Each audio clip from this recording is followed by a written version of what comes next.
Thanks so much for joining us for another edition of KFFB's Open Mic program. We do have Congressman French Hill with us right now. And Congressman, you guys are on recess and you'll be going back to Congress here later this month. Tell us a little what we can expect in Congress. Yeah, Bob, it's always great to be with you. Congress comes back into session September 14th, and we'll be in session. And the most important thing that I hope we work on is a compromise bill that helps American families that are still coping with the economic crisis and the public health crisis around COVID. This has been held up all of the month of August by Speaker Nancy Pelosi, who will not negotiate with President Trump. And she has blocked the solution to unemployment, schools, school money, flexibility for state and local governments, extended of the Paycheck Protection Program. So when we get back, I hope that we'll take that up. But when I saw the list of what she's proposed that we vote on, her main bill on the week of the 21st of September is to decriminalize marijuana. So we're in the middle of a pandemic. We're trying to get our schools open.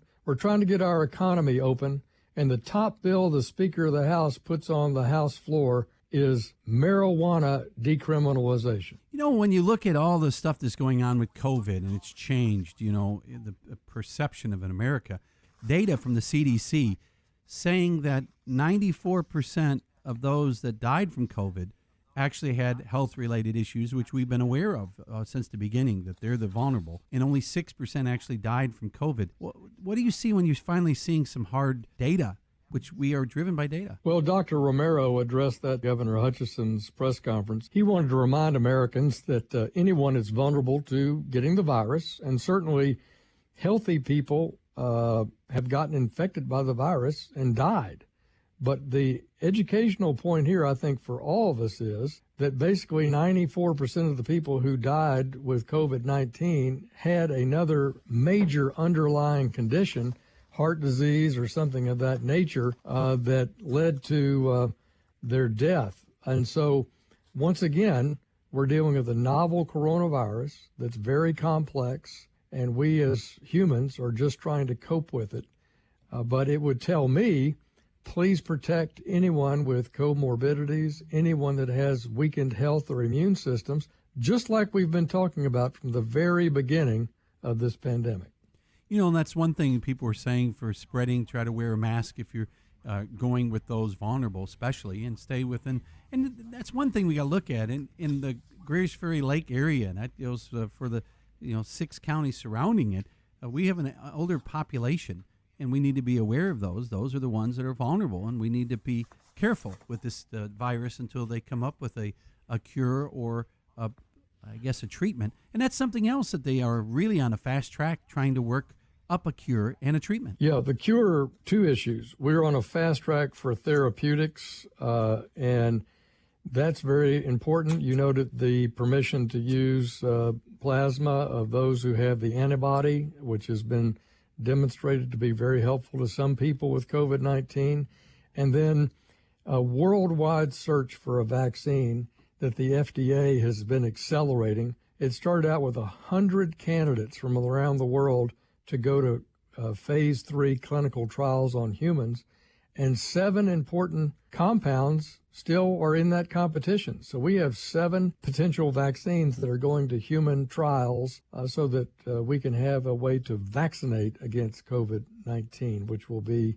obviously a major contribution to people's peace of mind and the future end of the pandemic. When you look at COVID, we talked earlier, and that's about what's going to happen with Congress. What do you see for those businesses that are still really struggling because COVID knocked them out of some 3 months worth of business? We still see struggling in our hotel industry for business travel around an airport or around a convention center. We still see our entertainment and arenas and entertainment venues that are hurting. And obviously, many of our restaurants have been hurting. But I've also seen a real resilience on the part of live entertainment and restaurants of people coping with the CDC standards, creating new strategies to get open and generate revenue. But we'll be coping with the air travel impact and the business hotel impact, I'm afraid, for several years to come as we come out of this pandemic. And what do you see as the big shining star when you go back to Congress? What are some things you guys can be working on together? Because it does seem like it's been more polarized than ever before. Well, we had historic work together this spring when the pandemic came to the United States. We passed 4 major bipartisan bills that have helped American families and American business.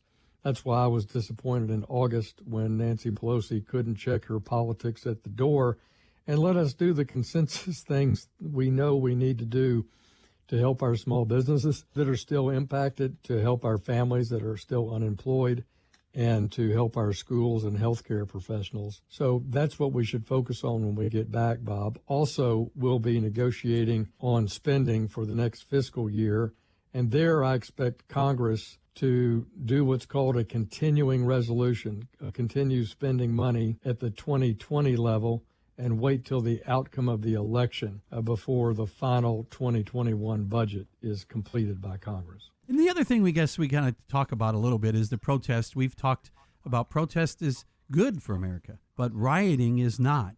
And there is definitely a difference between peaceful protest and a riot. When you break the law, it's a riot.